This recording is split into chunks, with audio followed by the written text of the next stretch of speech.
ഒരു കപട സദാചാരവാദികൾക്കും പുരുഷ മേധാവിത്വത്തിനുമെതിരെ മുഖമടച്ചു കൊടുക്കുന്ന ഒരു അടി തന്നെയാണ് സിനിമ. നല്ല സിനിമയാണ് എന്ന് പറയുമ്പോൾ ഒരു നമ്മളെ ഗ്രാമീണ പശ്ചാത്തലത്തിലെടുത്ത നല്ല സിനിമ എന്ന് പറയുമ്പോൾ നമ്മൾ തിങ്കളാഴ്ച നിശ്ചയം സെന്നായിട്ടയുടെ പഴയ സിനിമ പോലെ അതേപോലെ നല്ല മൂവിയാണ് എന്ന് പറയുമ്പോൾ ഒരു നിഷ്കളങ്കരായ ആൾക്കാരുടെ ഒരു ഗ്രാമത്തിലെ ആൾക്കാരും അവർക്ക് ഉണ്ടാകുന്ന സംശയവും പ്രത്യേകിച്ച് എൻ്റെ ആ ഒരു പോസ്റ്ററും ഒരു പരസ്യമാണ് എനിക്ക് ഇഷ്ടപ്പെട്ടത്. കുടുംബസമേതം കാണാൻ പറ്റിയ അവിഹിതം എന്നൊരു പരസ്യത്തോടെയാണ് അവർ എൻ്റെ പോസ്റ്റർ ഇറക്കിയിട്ടുള്ളത്.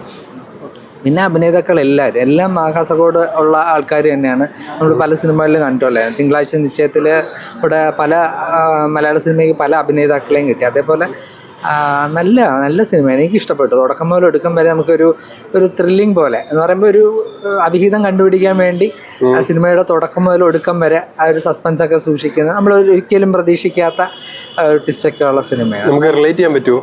തീർച്ചയായിട്ടും നന്നായിട്ട് റിലേറ്റ് ചെയ്യാൻ പറ്റും. പിന്നെ നമ്മൾ സദാചാര പോലീസ് കളിക്കുന്ന ആൾക്കാരും അതൊക്കെയാണ് സംഭവം കാണിക്കുന്നത്. ശരി, വളരെ മികച്ചൊരു സിനിമ തന്നെയായിരുന്നു. ഒരു കപട സദാചാരവാദികൾക്കും പുരുഷ മേധാവിത്വത്തിനുമെതിരെ മുഖമടച്ചു കൊടുക്കുന്ന ഒരു അടി തന്നെയാണ് സിനിമ.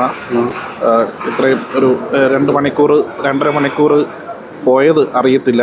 പ്രേക്ഷകരെ മുഴുവനായിട്ടും സിനിമയിലേക്ക് ഒരു നിമിഷം പോലും ബോറടിപ്പിക്കാതെ പിടിച്ചിരുത്തുന്ന ഒരു മികച്ചൊരു സിനിമ തന്നെയാണ്. കാസ്റ്റിംഗും എല്ലാം വളരെ മികച്ചത് തന്നെയാണ്. ചെറിയൊരു ബഡ്ജറ്റിലെടുത്ത വളരെ മികച്ച ഒരു ചിത്രം, സമകാലിക പ്രസക്തിയുള്ള ഒരു വളരെ മികച്ച നല്ലൊരു ചിത്രം. എന്തു പറയാനോ മോനെ, ഇപ്പോഴത്തെ കാലഘട്ടത്തിന് അനിവാര്യമാണോ? മതി. കലാമൂല്യമുള്ള സിനിമയാണോ? കലാമൂല്യം ഉണ്ടോ? ഒരു കലാമൂല്യവും ഇല്ല ഇതിന്. ജസ്റ്റ് നമുക്ക് കോമഡീസ് ഒക്കെ വർക്കൗട്ട് ആയോ? എന്ത് കോമഡി അവൻ അതിനകത്തുള്ളത്? ഒരു കോമഡി ഇല്ല. ചേട്ടന് ഇഷ്ടപ്പെട്ടോ? എനിക്ക് ഇഷ്ടപ്പെട്ടില്ല. കൊടുത്ത ടിക്കറ്റ് ക്യാഷ് പോലും മുതലായില്ല. ഇല്ല.